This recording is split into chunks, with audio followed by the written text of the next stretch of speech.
오늘 말씀은 로마서 1장 1절로 7절 말씀을 통하여 너희도 하나님께 부르심을 받은 성도다 라는 제목으로 하나님의 말씀을 전하겠습니다.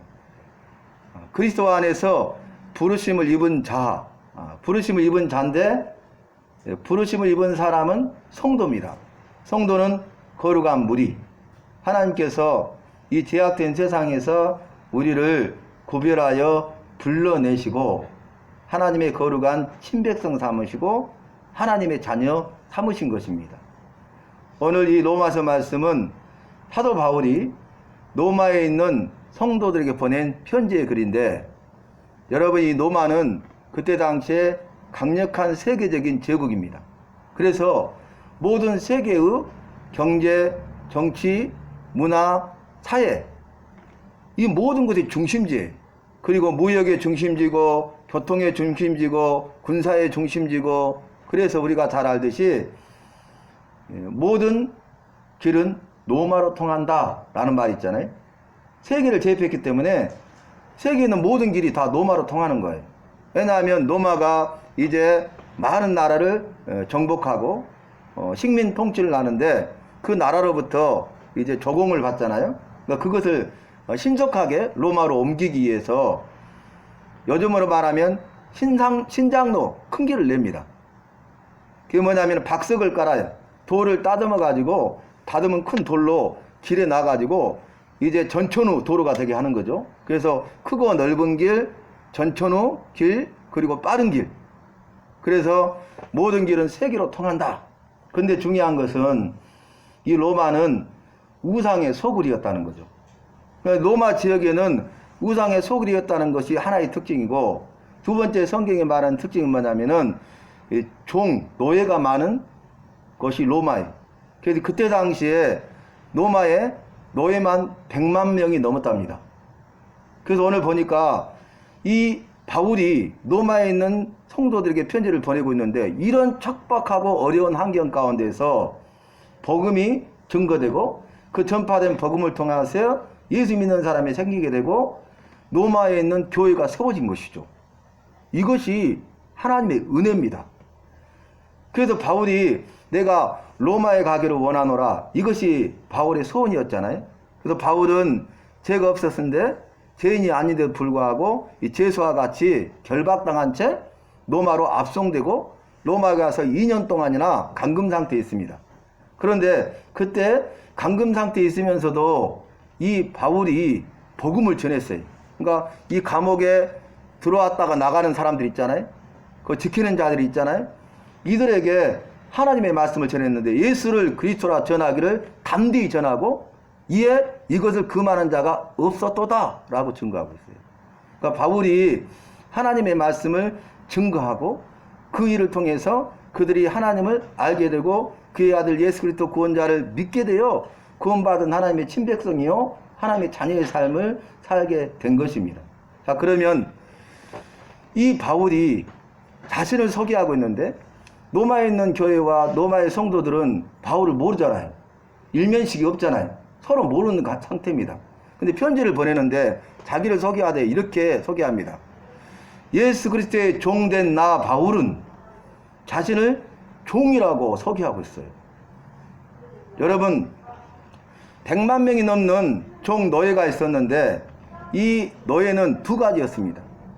첫 번째는 가사를 돕는, 집안일을 돕는 그런 종들은 집안일을 잘 돕고 이 집안일을 잘 관리할 수 있도록 하기 위해서 종인데도 불구하고 주인이 기술을 가르치고 교육을 받도록 해요.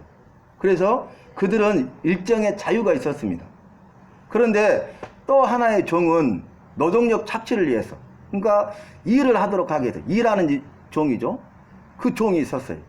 그래서 여러분, 노동력 착취를 당하는 종들은 자유가 없습니다. 그래서 주인의 뜻대로, 주인의 생각대로, 주인의 방법대로 행해야 돼. 내 생각이나 내 뜻이나 내 방법을 주장할 수가 없는 것이죠. 그리고 돈을 주고 매매했어요. 돈을 주고 사고 팔고. 그리고 이제 하나의 집안에 있는 물건으로 취급을 하고 재산 목록으로 취급을 하고 그 다음에 그 종을 때려 죽여도 아무렇지도 않는 그런 시대였어요. 그러니까 종이 얼마나 낮고 천한 신분인지 아시죠? 가장 작은 소자라고 할 수 있어요. 그런데 그 일면식도 없는 로마에 있는 성도들에게 위대한 사도 바울이 자신을 소개하는데 첫마디가 뭐냐면, 나 바울이라는 사람은 예수 그리스도의 종입니다. 이렇게 고백한다. 그래서 이 종은 일하는 종이에요. 주인의 뜻대로 행하는 종이에요. 그래서 복종이라는 단어를 합니다. 내가 나를 쳐서 복종케 함은, 이게 바울의 고백이잖아요. 내가 나를 쳐서 복종케 함은 그리스도 예수를 존귀케 하려 함이라. 주인된 예수 그리스도를 존귀하게 더 높이기 위해서 내가 더 낮아진다는 것이죠. 그래서 내가 종된 삶을 살 때 주인된 주님을 기쁘시게 하고 주인된 주님의 일을 이루고 주님께 영광을 돌리고 칭찬을 받는 삶을 살게 된다는 것입니다. 그래서 이 표현을 한다는 것이 쉽지 않아요. 또 부끄러운 표현이 아니라, 고백이 아니라 자랑스럽게 자신을 종이라고 고백하고 있잖아요. 이때 당시에 로마가 세계를 제패하고 로마의 황제가 신이잖아요. 신. 로마의 황제만이 로드, 주입니다. 주. 로마 황제에는 주가 없어요. 그런데 로마 황제에 다른 사람을 주라고 시인하고 고백하면 죽습니다. 그런데 바울은 두려워하지 않냐고, 예수 그리스도가 주인이고 나는 그 주인된 예수 그리스도의 종이라고 자신을 고백하고 있는 거예요. 여러분, 이제 예수님께서 이 땅에 오셔서 구원의 일을 이루시고 만민의 생명을 구원하여 살리기 위해서 하신 일, 가장 중요한 일이 뭐냐면 12명의 제자를 부르신 것입니다. 12명의 제자를 부르시고 12명의 제자와 3년 반 동안 함께 하면서 모든 이적과 기적을 행하시고 이 천국 복음을 가르치시고 전파하시고 모든 병과 약한 것을 고치셨어요. 그리고 12명의 제자에게도 이 하나님의 말씀 천국 복음을 가르치고 전파하고 모든 병과 약한 것을 고칠 수 있는 권능을 주셔서 12명의 제자도 예수님과 같이 그 하나님의 일을 하게 하신 거예요. 그래서 예수님께서 이 12명의 제자를 부르시고 제자 삼으시고 그들을 훈련시키시고 그들에게 권세와 능력을 주시고 그 다음에 그들을 12명의 제자를 12사도라고 부르셨어요. 12제자자 12명? 이 12명의 제자를 12사도로 부르셨어요. 사도란 뜻은 뭐냐면 보내심을 받은 자라는 뜻이에요. 그러니까 내가 이곳에 온 줄 아는데 내가 이곳에 온 것이 아니라 하나님이 나를 이곳에 보내신 거예요. 바울이 로마에 가서 복음을 전하는데 바울이 간 것이 아니라 하나님이 로마로 보내신 거예요. 그러니까 사도라는 뜻은 우리가 이해하기 쉽게 사신 있죠, 사신. 조선의 왕이 중국에 사신을 보냈잖아요. 사신행령. 그러면 이 사신은 왕으로부터 보내심을 받은 자죠. 그러니까 자기 생각이나 자기 뜻이나 자기 방법대로 일 처리하는 게 아니죠. 왕의 명령을 받고 왕의 뜻을 따라서 왕의 생각대로 왕이 해야 될 방법대로 일하죠. 이 사신이에요, 사신. 그러니까 하나님께서 그의 아들 예수 그리스도를 보내주시고 예수님으로 인해서 모든 만민의 생명을 구원하여 살리는데 예수님처럼 일할 수 있는 12명의 제자를 세우시고 이 12명의 제자를 훈련한 다음에 가서 죽어가는 사람을 구원하여 살리라고 보내셨다는 거예요. 12사도죠. 12제자가 12사도입니다. 그런데 이 외에 예수님께서 이 바울이라는 사람을 또한 사도로 세우셨어요. 그래서 성경은 뭐라고 증거하냐면 예수님의 제자 12명, 특별히 첫 번째 제자 수제자인 베드로는 이스라엘 사람, 유대인들의 구원을 위해서 하나님께서 들어쓰시고 바울을 부르는데 너는 유대인이 아닌 세상 이방인들, 유대 사람, 이스라엘 사람이 아닌 모든 나라와 민족과 백성들, 너는 이방인을 위해서 택한 나의 그릇이라 이렇게 말씀하시고 부르셨잖아요. 그래서 이제 12명의 제자와 12사도, 그 다음에 바울을 하나님의 사도로 부르신 거예요. 그래서 첫 번째 나는 고백합니다. 나 바울이라는 사람은 예수 그리스도의 종이고 예수 그리스도의 종으로서 또한 사도로 부르심을 받아서 하나님께서 맡기신 일을 하는, 복종하는 일꾼입니다. 그러니까 내 뜻에 따라서, 내 생각에 따라서, 내 방법대로 일하는 사람이 아니라 오직 하나님의 뜻을 따라서 하나님의 생각, 그리고 하나님의 방법대로 일을 하는 사람입니다 라고 자신을 소개하고 있는 거예요. 그러면 무엇을 하라고 보내셨어요? 복음을 전하라고. 그러니까 복음을 위하여 택정함을 입었다 이렇게 고백하고 있잖아요. 그런데 오늘 본문 말씀에 이 복음이 뭐냐? 하나님께서 선지자들로 하여금 그의 아들에 관하여 미리 예언하신 것이라 그랬어요. 그러니까 구약 성경에 하나님의 아들을 구원자로 보내실 것을 미리 말씀하시고 예언하셨잖아요. 그 예언하신 대로 오신 그 아들이다. 그러니까 고백이. 그게 복음이래.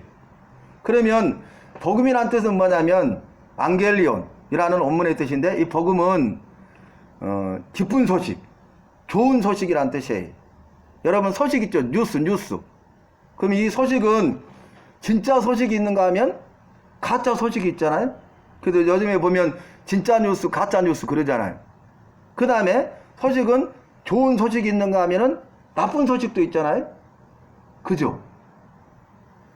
그런데 이 복음은 진짜 참된 소식이고 이 복음은 좋은 소식이라는 거예요.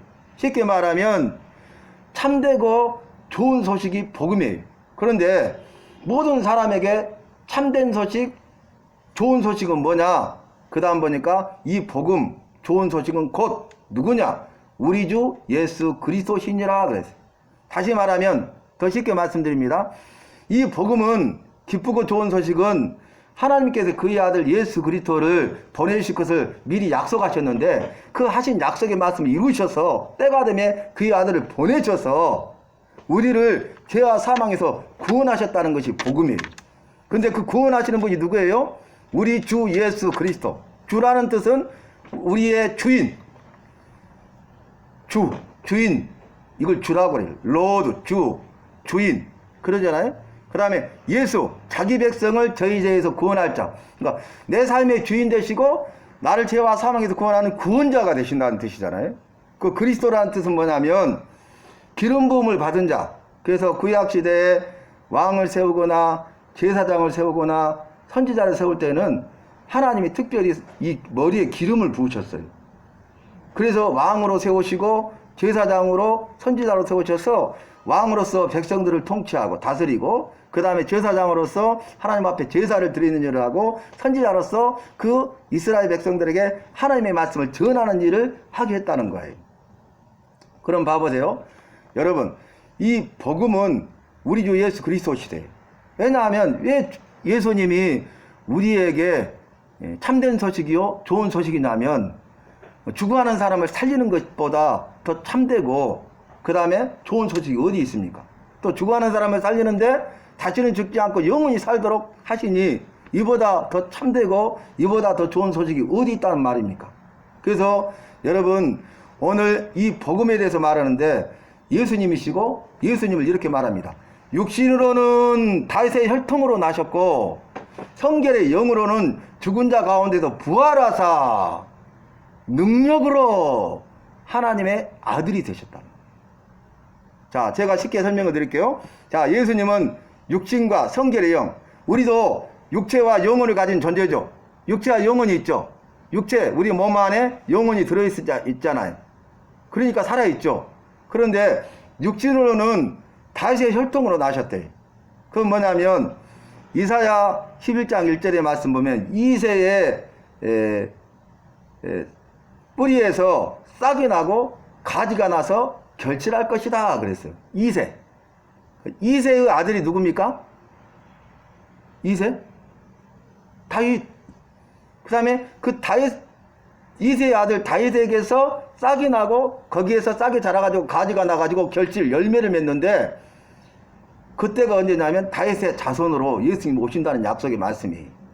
그래서 예수님이야말로 구약의 약속대로 오신 분이다 그 말이죠. 구약의 약속대로 이새의 뿌리 가진 다윗의 자손으로 오셨다는 거예요. 그래서 마태복음 1장에서는 예수님의 족보 이야기를 먼저 하잖아요. 근데 결론이 뭐냐면 아브라함과 다윗의 자손 예수 그리스도의 족보라 그랬어요. 예수 그리스도의 족보를 말하는데 예수님의 족보를 보니까 믿음의 조상 아브라함 그리고 그 다윗의 후손으로 왔다는 거예요. 족보가. 우리도 족보가 다 있어요. 그렇죠? 그래서 그걸 증거하는 거예요. 그 다음에 두 번째는 성결의 영으로는 죽은 자 가운데 부활하셨다는 거예요. 근데 죽은 자가 다시 살아난 일이 없잖아요. 그런데 예수님은 죽으시고 다시 살아나셨습니다. 부활하셨습니다. 그래서 죽은 자가 다시 살아났다는 것은 죄와 죽음을 이기셨다는 뜻이에요. 그러니까 예수님께서 죄와 죽음을 이기시고 예수 믿는 우리도 죄와 죽음을 이기고 부활하게 하셔서 영원한 생명을 얻게 하셨다는 확실한 증거예요. 여러분, 오늘 이 말씀을 통해서 로마에 있는 교회와 속한 성도님들이요, 하나님을 알게 되고 하나님을 믿게 되고 그들이 방금 우리가 찬송했던 것처럼 믿음의 반석 위에 말씀의 반석 위에 든든히 서게 됐어요. 바울이 전해준 이 말씀을 통해서, 하나님의 말씀을 통해서. 여러분, 성경은 그랬거든요. 성경은 하나님의 말씀이에요. 이 하나님의 말씀은 참된 말씀이고 하나님의 말씀은 좋은 말씀이에요. 그래서 하나님의 말씀이 참된 말씀이고 하나님의 말씀이 우리에게서 가장 좋은 말씀이라는 것을 믿는 자에게는 하나님께서 그 말씀의 약속대로 능력으로 역사하시고 기적을 행하신다는 거예요. 그들의 삶이 완전히 새로워지고 변화되게 하신다는 거예요. 그래서 그들의 모든 필요하실 것을 채워주시고 마음에서 온 기도 제목을 들으시고 응답해 주신다는 거예요. 여러분, 우리가 6.25 전쟁을 겪었잖아요. 근데 6.25 동란 가운데 가장 대표적인 것이 메가더 장군의 인천 상륙작전이죠. 그런데 외국인, 그러니까 정군 기자예요. 정군 기자. 전쟁터를 다니면서 사진을 찍고 취재하는 기자를 정군 기자라고 하잖아요. 근데 이 사람이 인천 상륙작전에 그 해안가에서 그걸 찍었어요. 사진을 찍었어. 대기하고 있다가 이제 배들이 오고 군함이 오고 전함이 탁 오고 그 다음에 거기서 수없이 많은 그 연합군들이 내리고 그 다음에 대포가 포탄이 쏘고 그 다음에 돌격이 오는 그 장면을 딱 대기하고 있다 딱 찍었어요. 그런데요, 나중에 그걸 현상을 하니까 까만 것만 있고 아무것도 안 나타나는 거예요. 왜냐하면 해가 뜨기 전에 어두울 때 인천 상륙작전을 했잖아요. 그러니까 빛이 채도가 조명이 약하니까 이게 그냥 검은 걸로만 나온 거예요. 아무것도 없는 거예요. 그런데 이 정권 기자가 거기서 포기하지 않고 어떻게 하냐면 이것을 빛을 거기다가 비춰주면서 현상을 하고 계속 현상을 한 거예요. 5번을 하고 10번을 하고 그러니까 뭐가 이끗한 것이 나타나기 시작해요. 가지고 100번 이상을 하니까요, 사진 한 장이 딱 나왔어. 그게 뭐냐면은 이제 수많은 배들이 전함에 와가지고 대고 거기에서 연합군들이 막 그 개미떼처럼 내리고 돌격 앞으로 가고 그 다음에 그 전함에서 해상에서 포를 쏘는데 막 불대포를 쏘고 그런 인천 상륙작전의 역사적인 사진이 나오게 된 거예요. 그래서 우리는 그 사진을 보면서 이 인천 상륙작전이 어땠던 걸 알 수 있잖아요. 여러분, 분명히 사진을 찍었어요. 근데 사진에 증거는 없잖아요. 그러면 아니라고 포기할 수도 있잖아요. 그런데 찍었는데 어두웠기 때문에 나오지 않았으니까 나올 수 있다는 믿음을 가지고 포기하지 아니하고 100번 이상, 그러니까 아마 200번 300번이었어도 계속 했을 거예요. 언제까지? 그 사진이 나올 때까지. 여러분, 하나님의 말씀도 이와 같아요.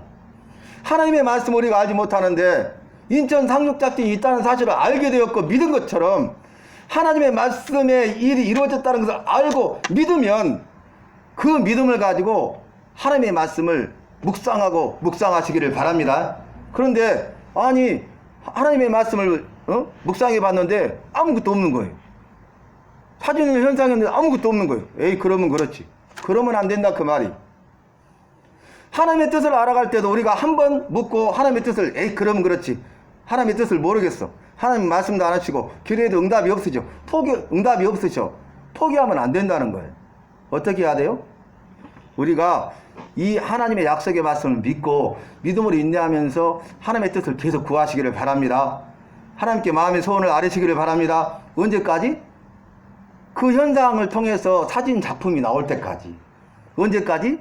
기도 응답을 받을 때까지. 하나님의 뜻을 깨달아 알 수 있을 때까지. 아시겠습니까? 그것이 한 번 현상에서 될지 10번에서 될지 100번에서 될지 알아요, 몰라요? 모르죠. 그러나 그러면 반드시 찍었기 때문에 그 실체가 있을 것이라는 믿음이 중요하다는 거예요. 하나님의 말씀이 우리에게 주어졌기 때문에 이 말씀을 통해서 우리가 하나님을 알아가고 하나님의 뜻을 깨닫게 되고 이 말씀으로 약속하신 능력과 기적의 증거가 될 수 있다는 믿음이 우리에게 있어야 된다 그 말입니다.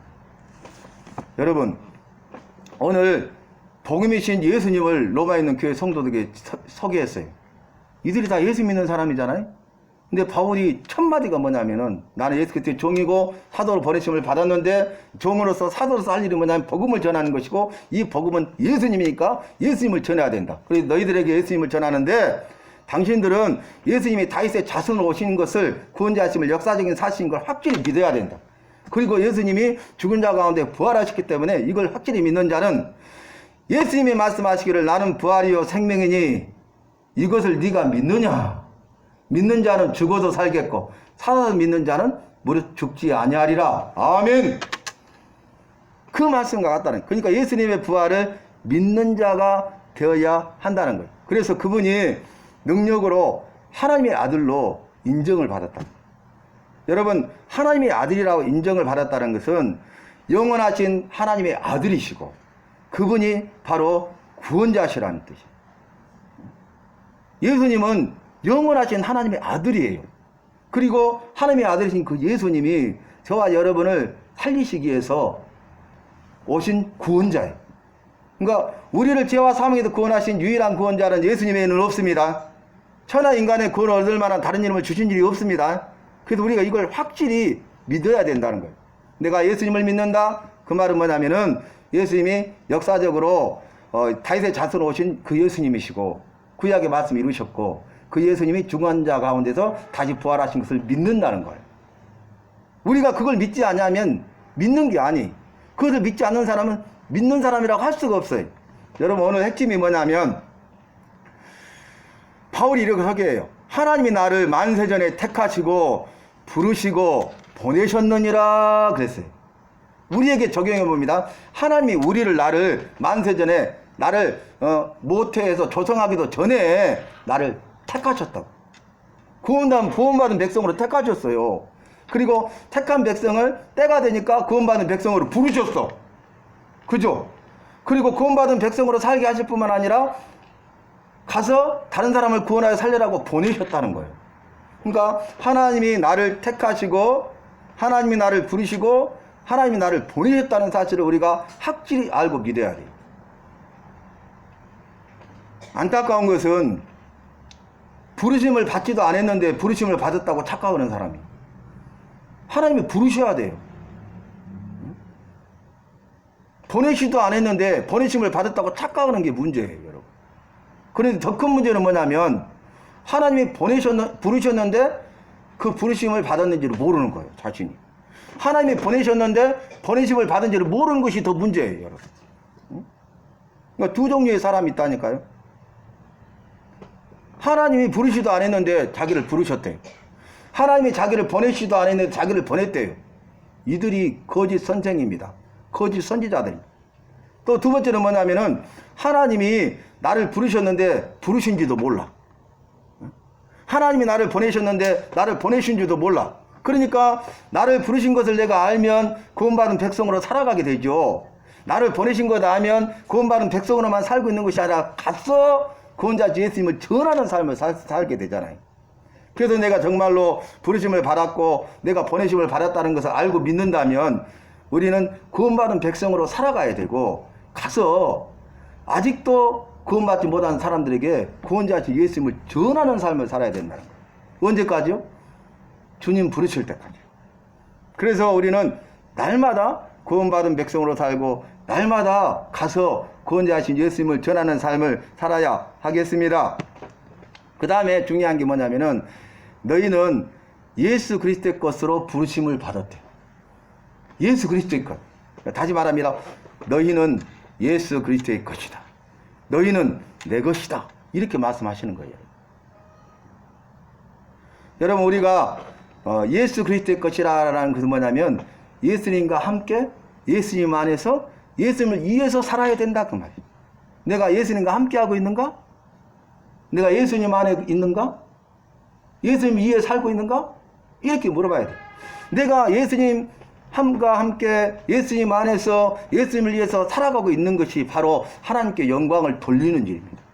하나님이 영광을 받으시는 일입니다. 우리는 예수 그리스도의 것이에요. 예수 그리스도 것으로 우리를 부르셨어요. 그래서 너는 내 것이라 내가 너를 지명하여 불렀나니 너는 내 것이라 부르셨다겠잖아요. 내가 너를 불렀어. 그러니까 너는 내 것이야. 이렇게 말씀하시잖아요.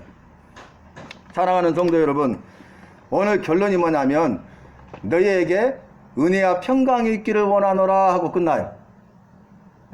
지금 바울 목사님이 일면식도 없는 로마에 있는 교회와 성도들에게 마지막으로 축복하는 기도, 축복 기도를 하고 있는 거예요. 축복 기도. 그러니까 이 종을 통해서, 목사님을 통해서 축복 기도하는 것이 얼마나 귀하고 소중한 것인가를 여러분 알아야 돼요. 하나님께서 모세에게 말씀하시기를 모세야 너는 이스라엘 백성들에게 가서 이 아론 대제사장이죠. 그의 아들들 제사장들이죠. 아론과 그의 아들들에게 이 백성들을 위해서 축복하게 하라. 그러면 내가 그들을 복을 주리라. 이렇게 말씀하시잖아요. 원리가 뭐예요? 하나님이 복을 주시는데 직접 주신 게 아니라 하나님이 세우신 대제사장과 제사장들이 축복 기도하면 복을 빌면 그 기도를 들으시고 응답으로 복을 주신다 그 말이에요. 이해되신가요? 축복은 빌축자, 복복자예요. 그 복을 비는 거예요. 그러니까 복을 주실 수 있는 하나님 앞에 복을 달라고 비는 게 축복이에요. 이해되세요? 기도하는 게. 그러니까 대제사장과 제사장은 복을 줄 능력이 없죠. 자기가 복이 없잖아요. 복을 줄 능력이 없잖아요. 그러니까 복의 근원이시고 복을 주시는 그 하나님께, 하나님 이 백성들에게 복을 주세요 하고 비는 게 축복이라고요. 그러면 그 축복 기도를 하나님이 들으시고 알았다 하고 이스라엘 백성들에게, 일반 백성들에게 복을 주시겠다는 말씀입니다. 이 원리에 따라서 오늘 바울은 나는 예수 그리스도의 종이고 나는 사도로 부르심을 받았고 복음을 위해서 특정함을 받았다. 그리고 이 예수님이 바로 구원자이신데 예수님은 다윗의 자손으로 오셨고 예수님은 하나님의 아들이시다. 이렇게 증거하면서 너희가 똑똑히 기억해야 될 것은 너희는 하나님의 만세전에 택하시고 부르시고 보내셨기 때문에 너희는 예수 그리스도의 것이다.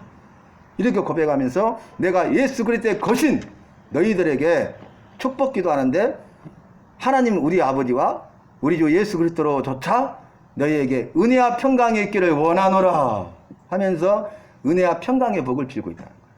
여러분, 그래서 받을 자격이 없는 자에게 무조건적으로 베푸시는 하나님의 사랑이 임하는 거죠. 성도들에게.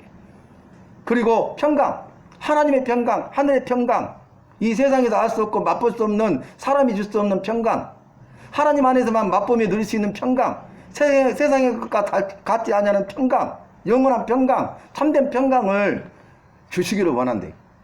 그래서 결국 어떻게 됩니까?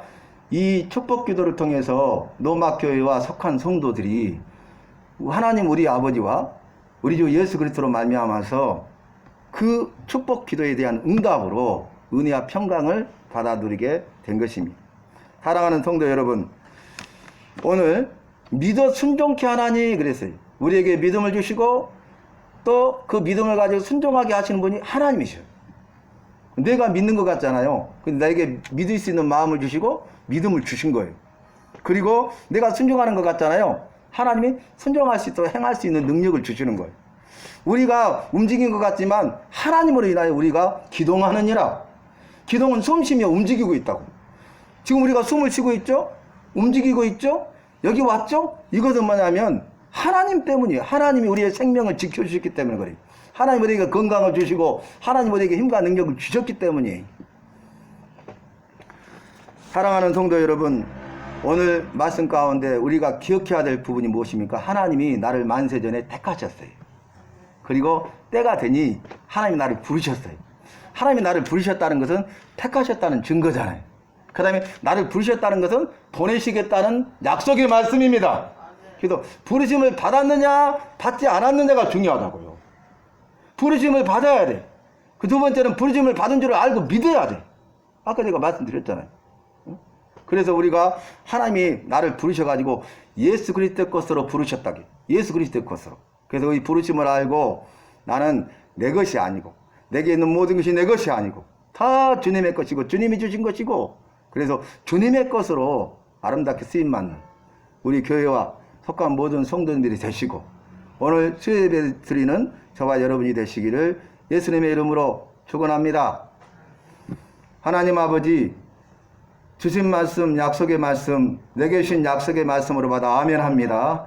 하나님 아버지, 이 말씀을 받아 먹어 버리라. 하나님 아버지, 내 것이 되게 하시고 삶 속에 적용되게 하시고 우리의 심령과 삶이 새로워지고 변화되는 능력의 말씀이 되게 하여 주시옵소서. 하나님께 부르심을 받은 자로서 예수 그리스도의 것으로 살아가기를 헌신하는 저와 여러분 되게 하여 주시옵소서. 교회와 성도들이 되게 하여 주시옵소서. 예수님의 이름으로 기도하옵나이다. 아멘.